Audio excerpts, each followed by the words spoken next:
go Oh, ahead and get want started. me to lay them down? If you're not muted at this time, if you can go ahead and, or I'll mute as you enter, but if you can mute yourself, that is good. Um, yeah, so thank you all for joining me. My name is Keisha Bowers, and I am the founder of Movements for Change, which is an organization where I help women mostly, but I have a few men actually who I've been working with recover trauma, emotional trauma, pain from their childhood that's unresolved. Pain that dictates how they relate to the world, how they connect with themselves, how they communicate, how they ask for what they want in relationships, affects our communication skills, affects how we feel about ourselves. I help in that recovery process through one on one sessions. And then I created this course called Healing the Inner Child, which kind of compiles everything because, you got to meet everyone based on their needs. So some people like one on one, intimate, some people like group where they can talk and relate to others. And so that's how this course came to life. It's a byproduct of my own transformation, everything that I've learned in the process. And I kind of compiled it into these 4 weeks, which I'm going to talk to you all about more. So that's a little introduction about the, what I'm going to get into tonight. So I really wanted to just thank you again for your time.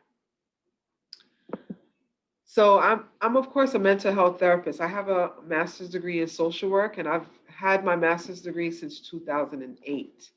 And I was practicing working with agencies for a while, and it didn't resonate with me anymore. I wanted to be able to expand the work that I was doing, and I didn't want to feel like I was being limited. So I decided to create my a safe space for me to do my work. COVID happened and everything moved virtually, and so here I am. I'm a level 2 Reiki healer as well, an African dancer. I teach here and there. I'm a mother to 3 children. I'm a cultural preservationist, which at this time I've been doing that work through hosting tours to Ghana, West Africa. And I consider myself from wounded to wise. So the work that I do is often called relatable because not only am I learned as a mental health professional, but I'm a motherless daughter who has been working through the trauma and the emotional pain throughout my own life. And so I've transformed my pain into purpose and decided to help others. So this course, we're going to go right in. And I'm actually recording this. If there's anyone who misses any part or who comes in late or who would like the information afterwards, I'm going to be sharing it. This course, who is the inner child and how do you know if she is wounded? A lot of times I work with women and individuals who they don't even realize that they may have been carrying a wound from their childhood. They don't even realize that there's a part of them that feels broken because we find ways to mask that pain and we talk more about it. But how do you know if this course is for you? How do you know if this is a fit and if it's appropriate for you to come into the space to learn what I have to share? Is if you have a wounded inner child. That is the part of you that still carries the pain, emotional trauma of your childhood. Some of the signs, and if you look in this picture, this is me. This is little Keisha. I was 4 years old, 4 or 5, looking so pensive and serious. And so the signs of your wounded inner child is if growing up you were not able to express yourself. If you grew up in an environment where expressing yourself might have put you in emotional danger. Um, Children are to be seen and not heard. And maybe sometimes your expressions made others uncomfortable and they didn't know how to deal with it. I tell people all the time, adults, the job of adults is to help children learn how to manage unpredictability, manage their own emotions. And if adults don't know how to do that for themselves, that's difficult. And sometimes we had adults like that. If you had to hide parts of yourself to be loved or accepted, if you had to hide parts of yourself to be loved and accepted, then you had a wounded inner child. I want to make sure everyone can hear me. Can you all hear me?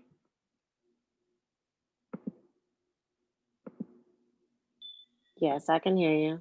Okay, great. Thank you. I saw someone do a thumbs up. Thank you so much.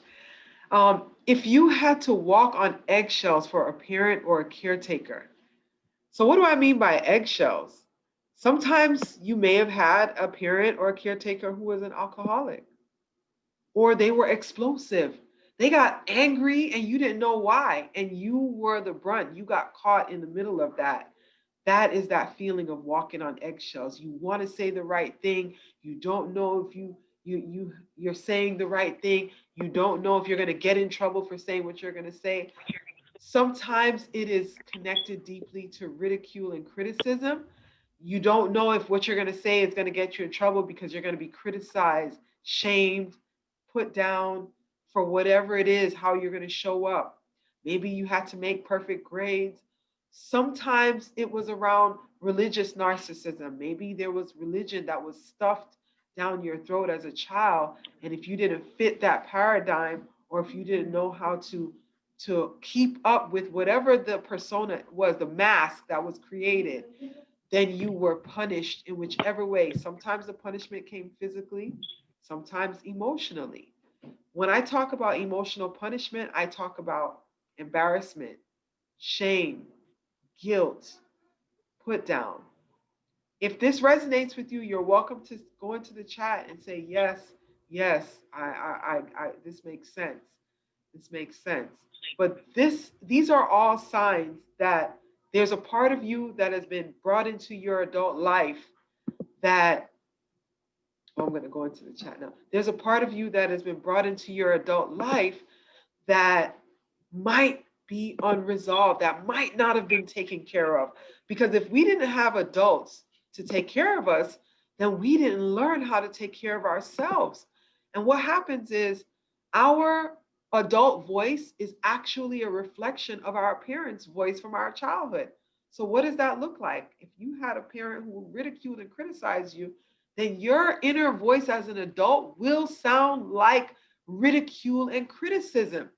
And I'm telling you, I tell folks all the time that you may think you're depressed, but what's really happening, that deep, overwhelming sense of sadness and grief that you feel as an adult sometimes could really be a byproduct of something you experienced in your childhood. But because it is so deeply repressed, you probably have not received the support to identify it. So now you are wrongfully labeling yourself as depressed because you have a valid sadness that has not been tended to. It has not been taken care of. Let's see, I'm gonna enter, someone's coming into the room. Let me let them in. Okay, so I have someone in the chat. It resonates with me. I'm 31 years old now, and for the very first time, religion manipulation is mentioned. Yes, I do a lot of work around religious narcissism because it is such a safe mask.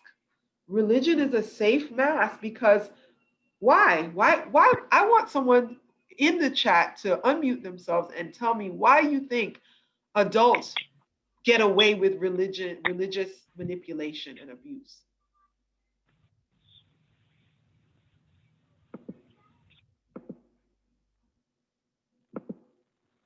It's safe. They can get away with it very easily because it's religion. It's on the foundation of something that's supposed to be good. And so we have mean people who are using things of goodness in a mean way that hurts children. It is more prevalent than not, but we're not we we got to do the work to put it out there and bring the validation to people so that folks know, wait a minute, all this time nothing was wrong with me. I was having a natural reaction to something that did not feel good. A few questions to ask yourself. Do I often feel unlovable? Do I often never feel good enough? Do I often feel empty inside? Do I always or often doubt myself and struggle with decision making? If you answered yes to any of these, then that is that part of the you who's wounded, that inner child who's crying for love, attention, and nurturing now as an adult. And the only person who really can give it to you is you. But because of the mask of still yearning for the validation from the parent or caretaker, you believe that you're supposed to get it from the parent or the caretaker.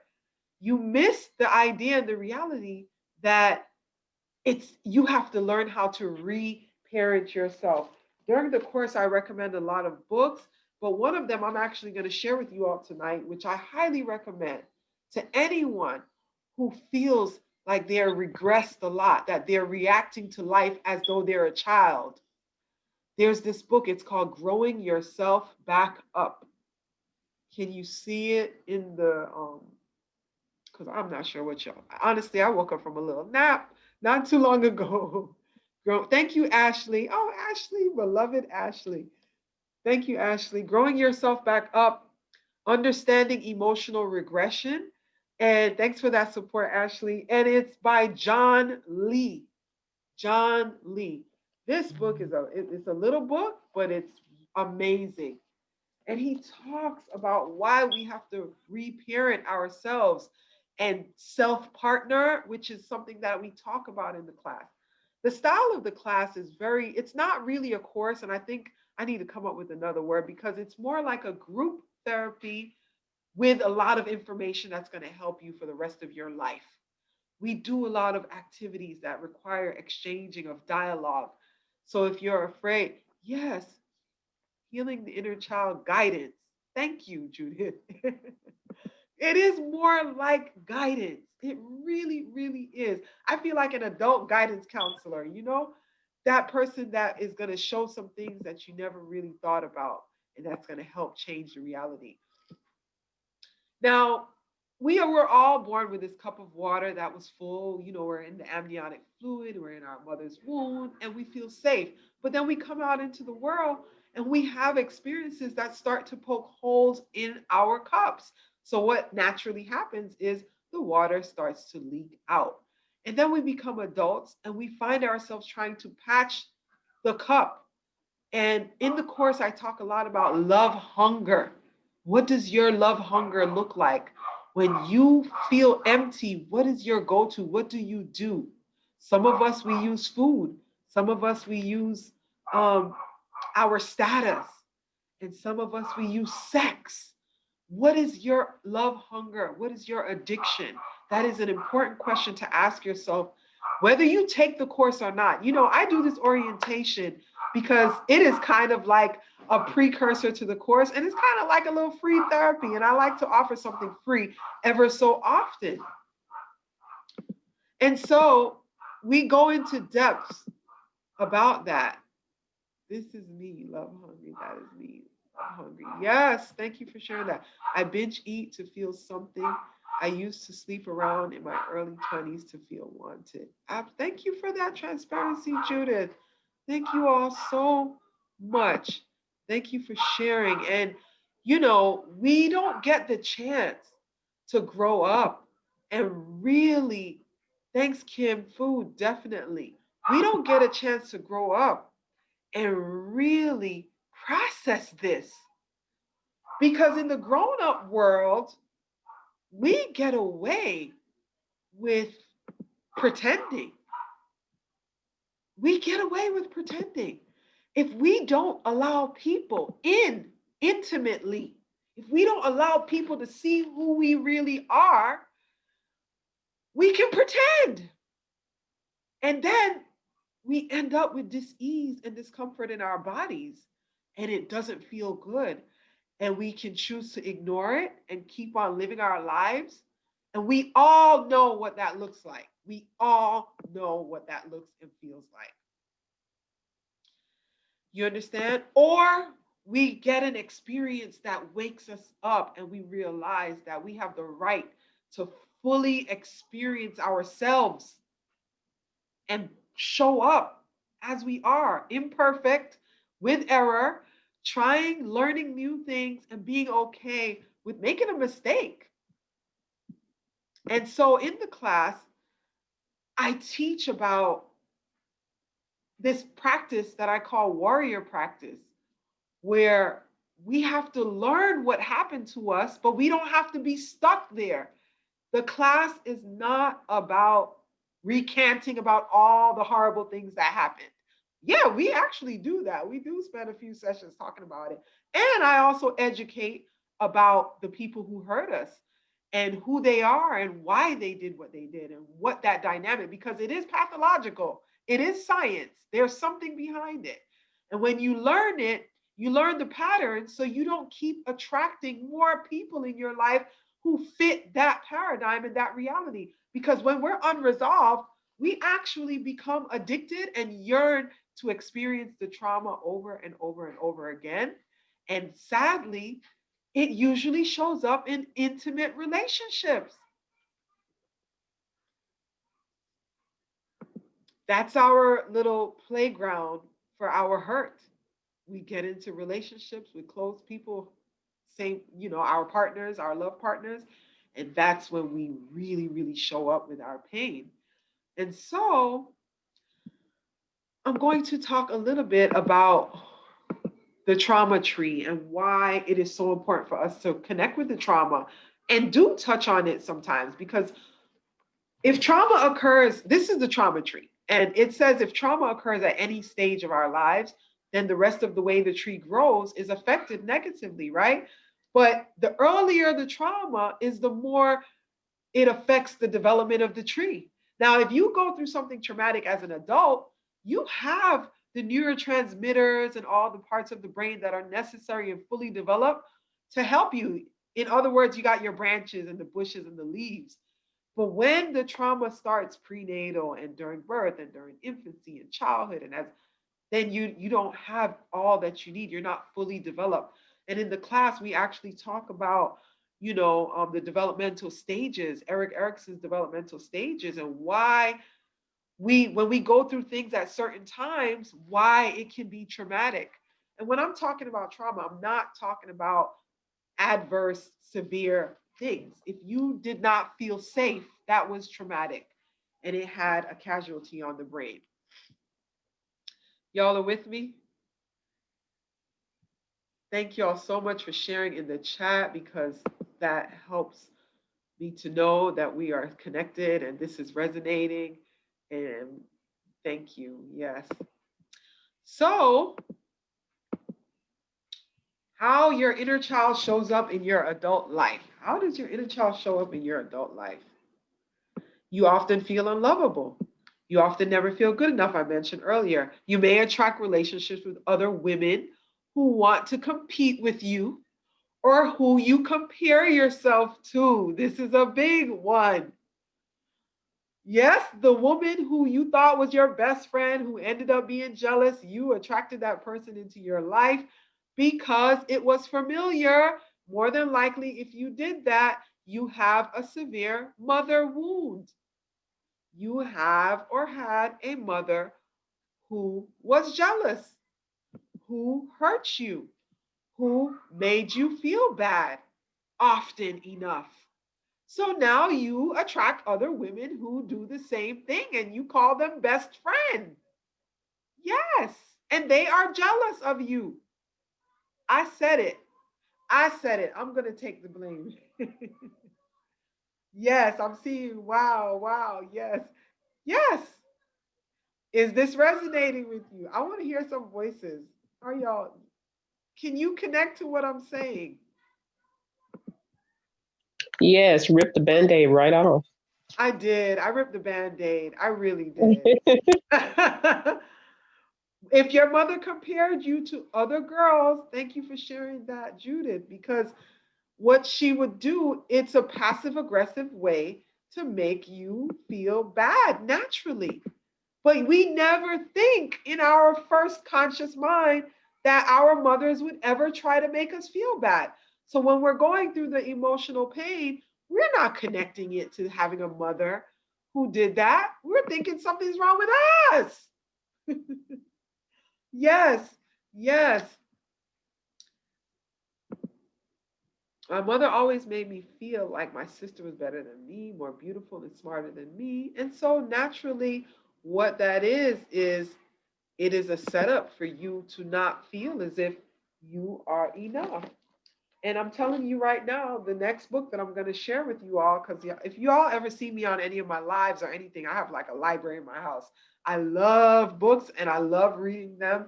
And I never get tired of the information to learn more about what really goes on. There's not enough about it. There's so much to this dynamic. But this book right here, Will I Ever Be Good Enough, by Dr. Kirill McBride, she talks about why the relationship with the mother is so important. That is our first glimpse of what it means to be a woman. And if that relationship is toxic, if that mother was unable to love us, if that mother was unable to nurture us, then we developed a false limiting belief that we are not enough and we will probably never be enough. And we attempt things and pursue things. And that's what it looks like when we're stuck. But after this course and after the awareness and after the knowingness, what it looks like and what being unstuck is about, it's about discovering who you really are, which is pure light. You are a pure light essence. And it's about unlearning. And so I teach the techniques, I teach cognitive reframing, I teach rational emotive therapy, I teach everything that I could possibly have crammed in 4 weeks during an hour and a half for each session for 8 sessions. I teach it. Or if she had a challenge loving herself, yep. Or being super self-critical, absolutely. Or loving unavailable men, yep. Thank you, Ashley. Thank you. Sometimes it might not have been direct to you, but what was modeled and what you witnessed, naturally you think you normalize. So absolutely, that is the truth. I just moved back home to Canada. I'm living with my mother. It has been a major adjustment. Oh, yes, I can imagine as an adult readjusting to being with that. My mother does the same, Kim, and she loves to compare me. Wow, you just opened up some big suppressed wounds. This is good. Very eye and heart opening. Yes, yes. So you often doubt yourself and struggle with decision making. Decision making is big. I remember when I first came into my own recovery, I was that person that if you gave me an empty house and said, "What do you want me to do?" Like, I wouldn't even know. I would need to go and find something online that looks exactly like what I want to create because I didn't know how to tap into I was always so afraid to tap into my own. And people, when I talk like this and when I do public speaking, they think I'm making this up because it's like, if you know me, you think, oh, I'm creative and I'm comfortable with being creative. But what I'm comfortable with is being different because in my environment, I knew I was different. So, am I really creative or am I just used to always sticking out like a sore thumb? We have to challenge who we are. Our personality is shaped by our personal reality. What we experience in our environment shapes who we become. We know this. I'm a mother, I have 3 children.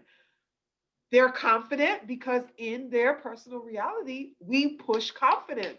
We encourage them to do things. Write a book and present the book to us at home. Do things, right? Your personal reality will shape what you believe to be true about yourself. I'm afraid to be different as well because I always have been, and I have been trained to be ashamed of it. Absolutely. And so it shows up either way. You probably just think, oh, I'm just going to always be different. Or you think, oh my gosh, I hate being different. I'm tired of being different. However it shows up, it affects how we relate to ourselves in the world. If you often long to be around sincere and authentic people, that is also a sign of that wounded child showing up in your adult life. And if you struggle with love relationships, which we talked about a little bit. So I'm going to get into some of the details of the course, the cost, and all of that, the dates, and all of that good stuff. But I have one more slide that I want to share with you all. And this says mother wounds, but this is really applicable to the mother wound, the father wound. And so we talk a lot about knowing your triggers. Whether you take this course or not, I'm telling you now, learn your triggers. Learn yourself inside and out. Learn what moves you because a major part of your self-care is knowing that if this person triggers you and you're not ready, you may have to set a boundary. Now, what kind of boundaries and what it should look like? Again, I go into detail in the course, and we have a section where we talk about boundaries and we talk about what safe and healthy boundaries should look like. Because when we feel unsafe and where we are afraid, generally our boundaries are not healthy. We shut down and we isolate. However, when we feel confident in our communication and we learn ourselves, we can communicate our feelings to others openly and just basically express how we feel. And in the work that I do, with my own life and with my transformees, this is what we process a lot in our one-on-one sessions. What is a healthy boundary for you? How are you going to learn to say, you know what, I don't think that is for me, and I may not be able to show, I'm not available for this. I cannot come to that party. No, I'm not able to help you with that, but I can refer you to someone who can. So we do talk a lot in the course about codependency, the need to be needed, and how it shows up in our relationships. So your triggers speak to your emotional trauma. If you're triggered by isolation, that means when you were a child, you were probably neglected and isolated and it hurt. If you're triggered by being criticized, then that means that you were ridiculously criticized in the worst way possible, probably. Because when I try to set them, she gets an attitude. And that's the truth, Natal. If you have been trained by the narcissistic abuser or the destructive parent or the person who didn't know how to parent, and you try these boundaries and you try to show up and they shut you down and they get triggered and they get upset and they don't own what they have done to you, what it does is it tells you boundaries are not safe. I'm going to lose people. I'm going to deal with some rejection. And sometimes rejection is a trigger. If rejection is a trigger for you, that's something for you to be aware of. Sometimes being ignored is a trigger. People pleasing, the fear of the unknown. So, if you have the inability to say no and honor your space, this wound was developed from seeing your mother people please and always put herself last. And you may struggle to speak your truth and tend to be a people pleaser, right? You may have weak boundaries. Codependency, you often find yourself in codependent relationships. You fear being alone, so you attach yourself to people to fill your void. You wait for permission from others to do what your heart and intuition is calling you to do. That sense of, I feel like a child, so I have to get permission. That's work. Guilt. You find yourself saying, I feel bad, or constantly saying, I'm sorry. If something good happens in your life, you feel a sense of guilt because you might feel you don't deserve it. Sometimes I work with women who will tell me that if someone gives them things, they feel obligated to give something in return. They can't just say thank you and that's it. They have to re-gift. And that is also a guilt. And let me tell you something. These wounds connect to our relationship with money, how we relate to money, how we ask for what we want, and that connection to money. It is deeply connected. And then there's the self-worth. I just don't feel worthy, is the words of this wound. You constantly compare yourself to others because it was was done to you, and may even feel jealous because of it. You struggle with the sense of knowing who you are beyond who you've been told who to be. So exploring who you really are versus who you've been told you should be. This is deep part of the work and what we recover in the class. It's hard accepting compliments, although I can give them. Oh, well, that's definitely rejection and criticism are a huge trigger for me. Yes, that inability to accept a compliment but giving, or sometimes somebody might say, oh, girl, I like your bag. And you say, girl, thanks, I like your shoes too. That is a sure sign of that repressed codependency, what we call covert codependency. It's kind of hidden and you want to keep it masked, yes, it's tricky. I'm telling you, it's a life work. It's a life work. This healing process is a life work. Are there any questions or comments at this point that anyone wants to say or ask or anything before I get into the details of the course and when we meet and all of that good stuff? Because now you all have a good idea of why we need to connect with our wounded inner child. Okay, so if there are no questions or comments, I'm going to get into how the course works, how this guidance works. I really, really love that, Judith. Thank you so much. How this guidance works. Okay, so we meet for 8 days, February 3rd, February 7th, February 10th. So they're on Sundays and Wednesdays, except for February 24th, which is a Wednesday. We meet that Thursday instead on February 25th. And this round, this is actually will be my 4th round of doing this course.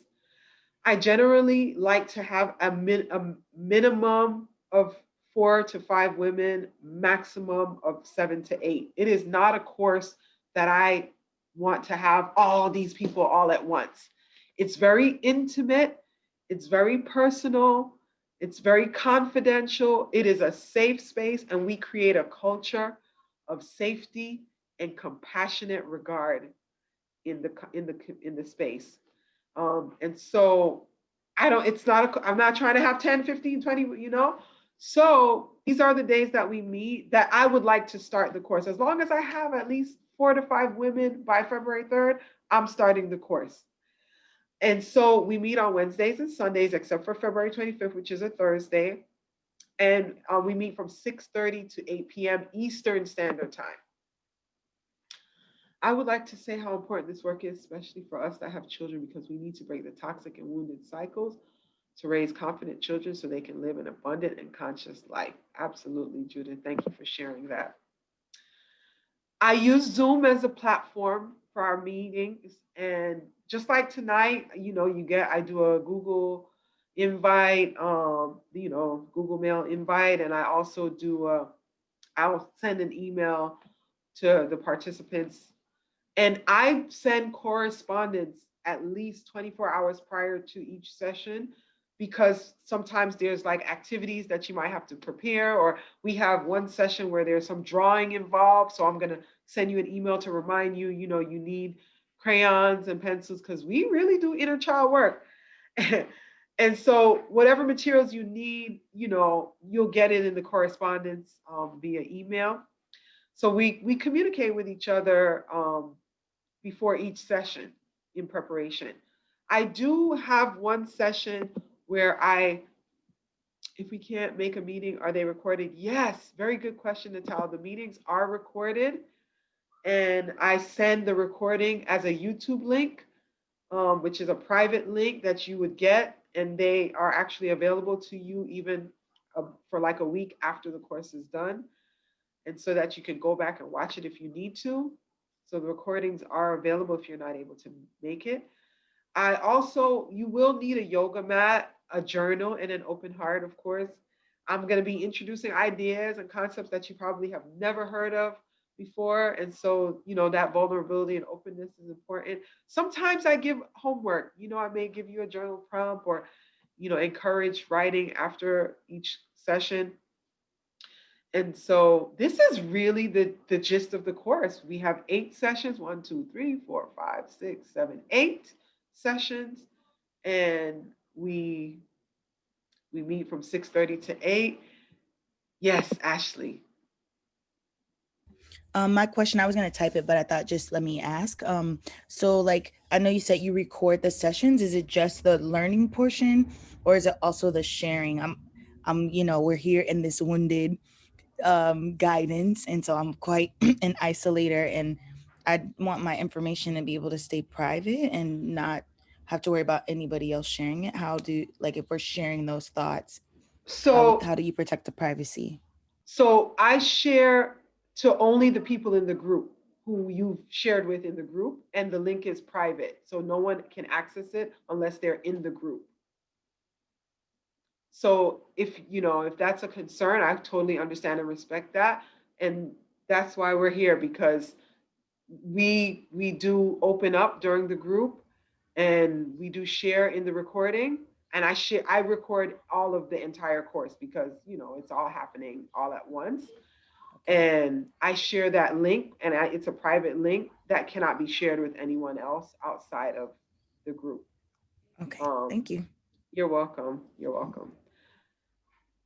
So even if, you know this openness is a trigger, then this group format might be uncomfortable. So, um, and that's understandable. So, you know, but there's a lot of information being shared, but we also, and that's why I said it's not so much just a course. There are parts where we are sharing during the course. Now, I've done this 4 times. I've worked with 25 women and men. We launched our first men's course the other day. I've had people come into the course and not speak.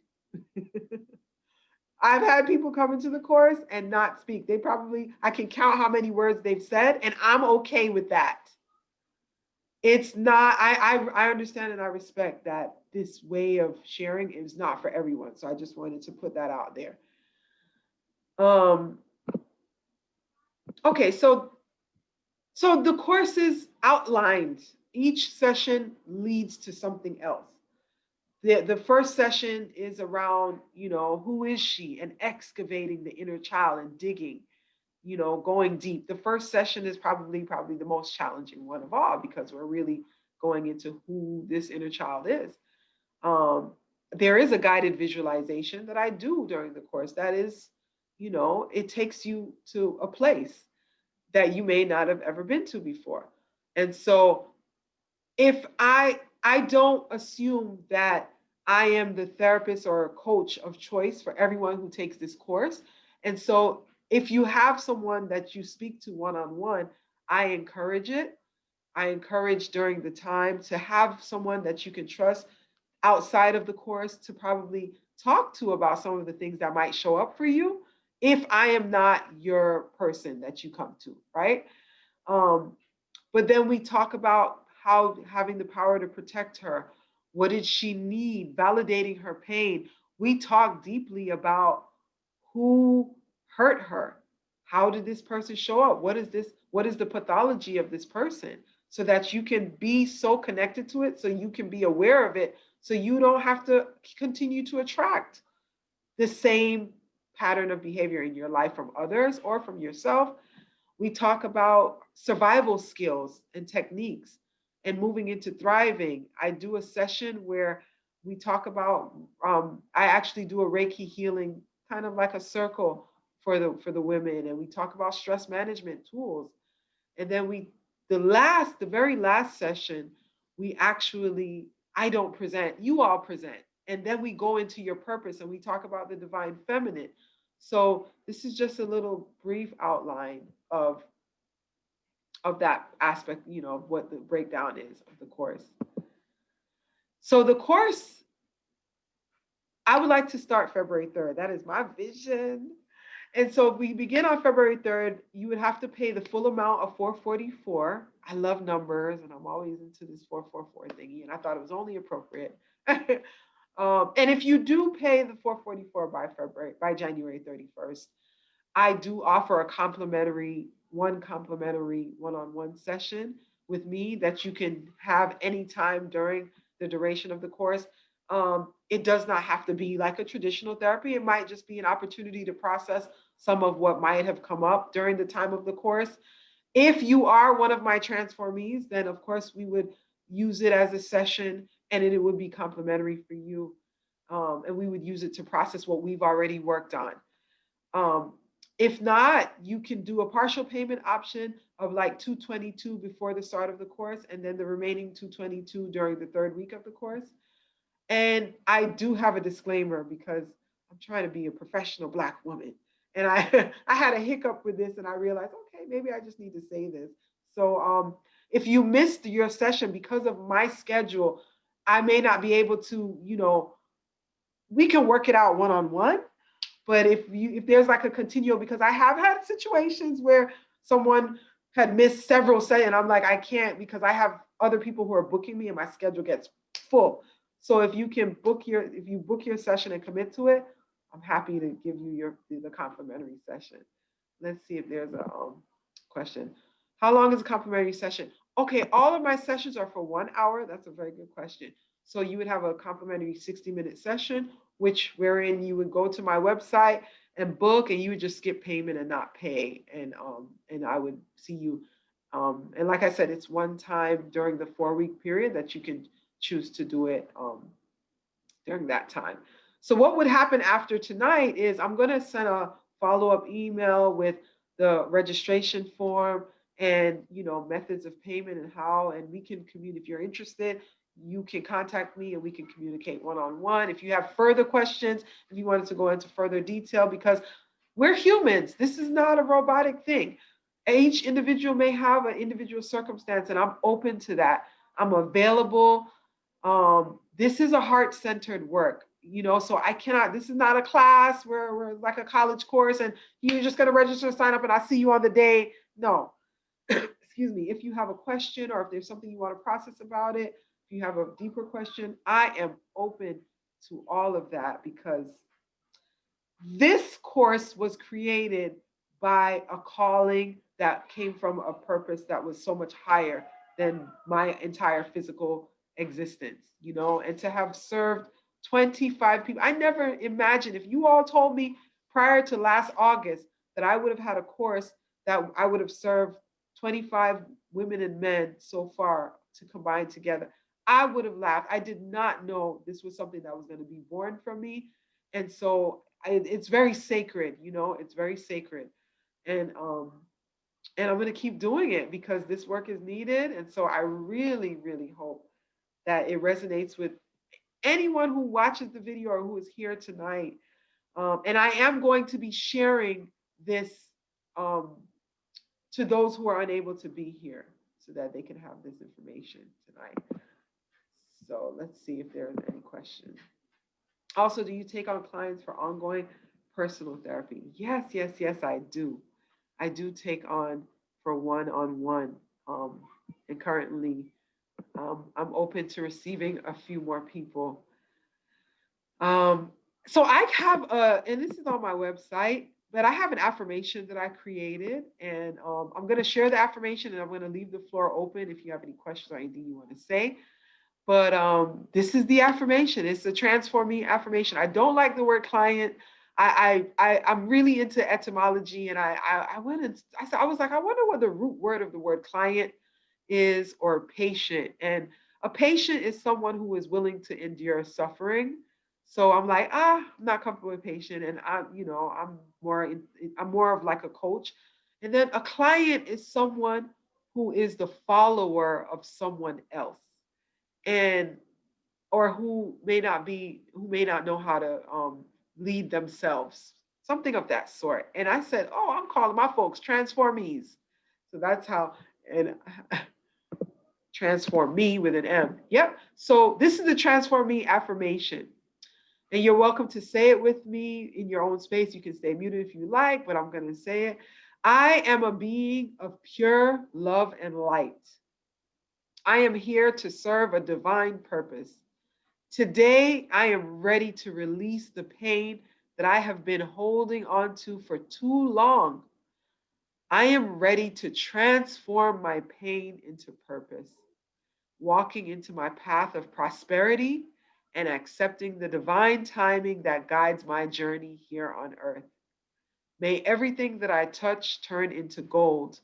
May all truth unfold as I walk into my destiny. It is so, and so it is. And with that, I thank you all for staying with me. Yes, transform means. Oh, yes, Ashley. I didn't even, yes, transform me. So I thank you all for your time. I thank you all for sharing this space with me. If there's anyone, I slated an hour for our time together. And so I kind of finished earlier than expected. So if you just want to talk, if you want to be here, I'm going to stop the recording at this point.